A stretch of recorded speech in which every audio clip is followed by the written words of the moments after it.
Google पर Rajasthan high court लिख के सर्च करेंगे, सबसे ऊपर आपको वेबसाइट मिल जाएगी। इस पे आप क्लिक करेंगे। यहाँ पर आपको रिक्रूटमेंट पोर्टल पर आना है, यहाँ पर आना है और यहाँ पर आपको सबसे ऊपर रिक्रूटमेंट का ऑप्शन मिल जाएगा। आपको इस ऑप्शन पे क्लिक करना है। इस ऑप्शन पे क्लिक करने के बाद यहाँ पर ये पहला ऑप्शन है, इसे आपको छोड़ देना है। दूसरा जो देखिए क्लास 4th एम्प्लॉयज जो लिखा है, इस वाले ऑप्शन को आपको सिलेक्ट कर लेना है। राजस्थान हाई कोर्ट वाला जो ऑप्शन है, इस ऑप्शन पे आप क्लिक करेंगे। इस ऑप्शन पे क्लिक करने के बाद यहाँ पर ऑनलाइन एप्लीकेशन पोर्टल का जो ऑप्शन है, आपको इस ऑप्शन को सिलेक्ट कर लेना है। इस ऑप्शन पे आपको क्लिक करना है। इस ऑप्शन पे क्लिक करने के बाद यहाँ पर आपके सामने इस तरह का इंटरफेस आएगा। अब अगर आपने पहले से रजिस्ट्रेशन कर रखा है तो डायरेक्ट यहीं से लॉग इन कर सकते हैं, नहीं तो आपको पहले रजिस्ट्रेशन करना होगा। तो रजिस्टर नाउ का जो ऑप्शन है, इस ऑप्शन पे क्लिक करेंगे। अब यहाँ पर आप अपनी बेसिक डिटेल दर्ज करेंगे। ये सारी डिटेल 10वीं की मार्कशीट के हिसाब से होनी चाहिए। तो सबसे पहले आवेदक का नाम, तो वो 10वीं की मार्कशीट के हिसाब से आप दर्ज करेंगे। पिता का नाम मार्कशीट के हिसाब से, माता का नाम यहाँ पर आप दर्ज करेंगे। उसके बाद जेंडर मेल या फीमेल सेलेक्ट कर लेंगे। उसके बाद जो भी 10वीं की मार्कशीट में डेट ऑफ बर्थ है वो यहाँ पर आप सिलेक्ट कर लेंगे। उसके बाद यहाँ पर मोबाइल नंबर दर्ज करेंगे, वेरीफाई पे क्लिक करेंगे। मोबाइल नंबर पर ओटीपी आएगा, ओटीपी देके और मोबाइल नंबर वेरीफाई हो जाएंगे। ईमेल आईडी दर्ज कर देंगे। यूजर नेम यहाँ पर आप दर्ज करेंगे। यूजर नेम में आप जो भी यूजर नेम रखना चाहते हैं वो यहाँ पर आप सेट कर लीजिए। उदाहरण आप यहाँ पर देख सकते हैं, हमने इस तरह का यूजर नेम रखा है। और उसके बाद आप पासवर्ड का उदाहरण भी देख सकते हैं, तो जिसमें आप अपना नाम, नंबर, स्पेशल कैरेक्टर ऐड करके आप अपने हिसाब से अपना यूजर नेम बना लीजिए। उसी प्रकार से यहाँ पर आप पासवर्ड बना लीजिए। कंफर्म पासवर्ड में भी वही पासवर्ड दर्ज कर दीजिए, कैप्चा कोड दर्ज कर दीजिए और रजिस्टर पर क्लिक कर दीजिए। रजिस्टर पर क्लिक करते ही यहाँ पर आपका रजिस्ट्रेशन कंप्लीट हो जाएगा। यहाँ पर बताया जा रहा है कि डिटेल ध्यानपूर्वक चेक कर लीजिए, बाद में एडिट आप नहीं कर पाएंगे। तो ये चीज आप ध्यान में रखें और ओके करें। देखिए रजिस्टर सक्सेसफुली लिखा हुआ आ चुका है, इसका मतलब रजिस्ट्रेशन यहाँ पर हो चुका है। आप आईडी पासवर्ड सेव कर सकते हैं जो आपने लगाए हैं। उसके बाद अपलोड फोटो, सिग्नेचर और आईडी प्रूफ का जो ऑप्शन है, इस पे क्लिक करेंगे। अब सबसे पहले फोटोग्राफ अपलोड करेंगे। आप गाइडलाइन पढ़ सकते हैं फोटोग्राफ का। इसमें हल्के रंग का बैकग्राउंड या फिर व्हाइट बैकग्राउंड होना चाहिए, पुराना फोटो नहीं होना चाहिए। साइज 10 KB से 20 KB 25 KB तक अपलोड कर सकते हैं। जेपीजी या जेपीईजी फॉर्मेट में आप अपलोड कर सकते हैं। तो यहाँ पर आईडी प्रूफ अपलोड करना है, जिसमें आधार कार्ड की फ्रंट साइड आपको अपलोड करनी है, जिसका साइज जो है वो 10 KB से 50 KB तक हो सकता है। आधार कार्ड की बैक साइड यहाँ पर अपलोड करनी है और यहाँ पर आपको सिग्नेचर अपलोड करना है। सिग्नेचर आपको व्हाइट पेज पर ब्लैक पेन से या फिर नीले पेन से सही तरीके से करके और अपलोड कर देना है, जैसा आप बाकी भर्तियों में करते हो, वो आपको पता होगा। तो ये साइज यहाँ पर बताए गए हैं, उसी हिसाब से आप सही तरीके से ये सभी डॉक्यूमेंट अपलोड करें। उसके बाद कैप्चा कोड दर्ज करेंगे और सेव एंड कंटिन्यू पे क्लिक करेंगे। कोई दिक्कत वाली बात नहीं है, बहुत ही आसानी से आप ये सब अपलोड कर पाएंगे।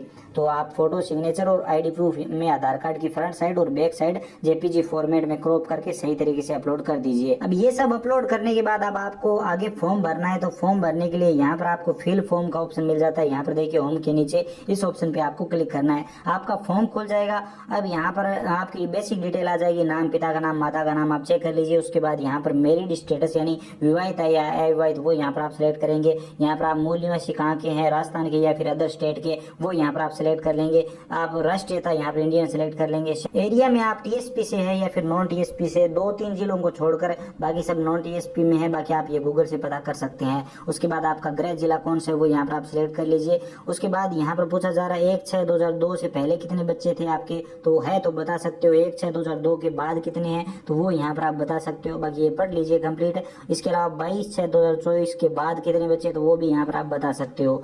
तो अगर नहीं है तो आप 0 सिलेक्ट कर लीजिए, कोई दिक्कत वाली बात नहीं है। यहाँ पर टोटल जो बच्चे हैं वो आगे आ जाएंगे। 0 लिखा हुआ है, हमने सभी में 0 सिलेक्ट किया है, तो बाकी आप अपने हिसाब से दे सकते हैं।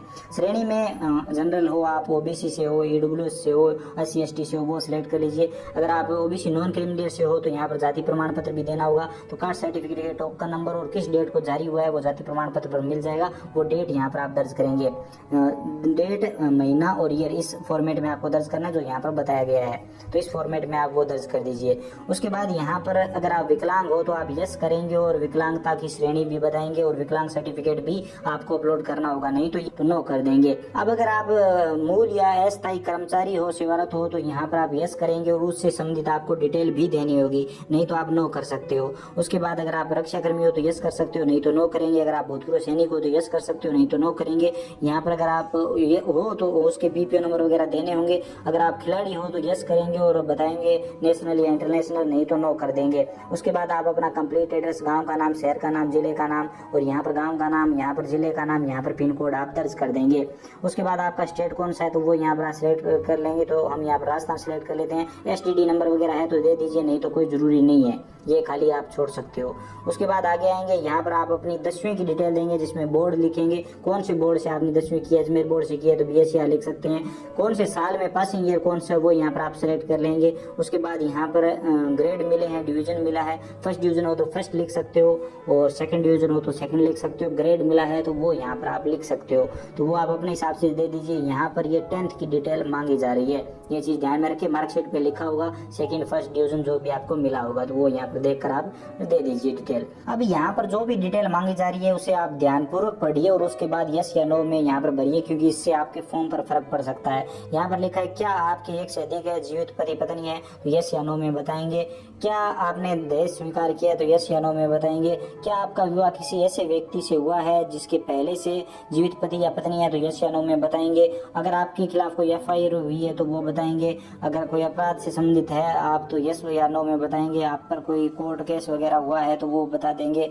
तो यहाँ पर अपराध आपको किसी कोर्ट ने दोषी ठहराया या नहीं तो वो चीज़ें सब यहाँ पर बता देंगे। क्या आप पर कोई मुकदमा है तो वो बता देंगे, और क्या आपको किसी चीज सेवा से बर्खास्त किया गया तो वो बता देंगे। इसके अलावा क्या आपको किसी परीक्षा में बैठने से अयोग्य घोषित किया गया वगैरह वगैरह वो आप सब बता देंगे। मोस्टली यहाँ पर नो ही होगा। अगर आप पर इनमें से कोई लागू होता है तो आपको दिक्कत आ सकती है। चेकबॉक्स पे क्लिक करेंगे, यहाँ पर आप अपने स्थान का नाम दर्ज करेंगे और उसके बाद यहाँ पर पूछा जा रहा है कि क्या आपने 2019 में आवेदन किया था। तो यहाँ पर अगर किया था तो आप अपने जो फीस है उसमें छूट ले सकते हैं, तो वो चीज़ें आपको यहाँ पर देनी होगी। तो यस करेंगे और यहाँ पर आप ओके करेंगे और आपने उस टाइम कितनी फीस भरी थी वो यहाँ पर आप बता देंगे, 100 या 150। और उसके बाद आपको आवेदन संख्या भी देनी है 2019 की चतुर्थ श्रेणी की जो भर्ती थी उसका यहाँ पर पूछा जा रहा है। अगर आपने ये फॉर्म भरा था तो यहाँ पर 100 या 150 जो भी फीस भरी थी वो बता दीजिए और यहाँ पर आवेदन संख्या दे दीजिए, नहीं तो आप नो करेंगे।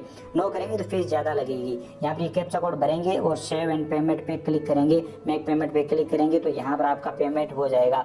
यहाँ पर बताया जा रहा है कि सारी डिटेल ध्यानपूर्वक चेक कर लीजिए, आप एडिट नहीं कर पाएंगे तो आप ओके करेंगे।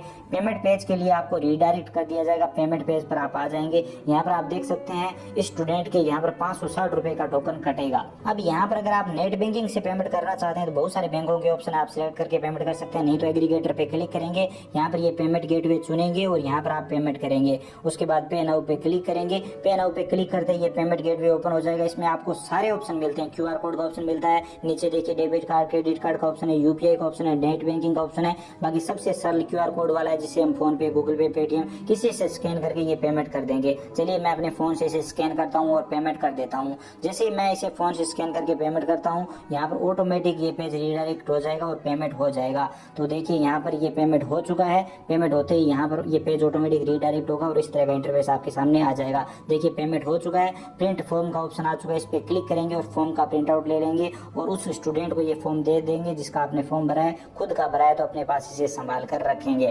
तो ये पूरा प्रोसेस है। उम्मीद करता हूँ आपको कंप्लीट जानकारी समझ में आ गई होगी। अब भी अगर आपके मन में कोई कंफ्यूजन है, आप और कुछ भी जानना चाहते हैं, बताना चाहते हैं तो बेझिझक कमेंट सेक्शन में लिखिए, हम जरूर बात करेंगे। बाकी अगर आपको ये वीडियो पसंद आया तो हमारी मेहनत के लिए लाइक जरूर करिए, अपने दोस्तों के साथ ज्यादा से ज्यादा शेयर करिए। चैनल पर नए हो तो सब्सक्राइब करके घंटी का बटन दबा लीजिए ताकि आने वाले सभी वीडियो और नई नई अपडेट आप सबसे पहले देख पाएं। इसके अलावा अगर आपके मन में कोई भी सवाल सुझाव है, आप और कुछ भी जानना चाहते हैं, बताना चाहते हैं तो बेझिझक लिखिए कमेंट सेक्शन में, हम जरूर बात करेंगे। चलिए मिलते हैं अगले वीडियो में।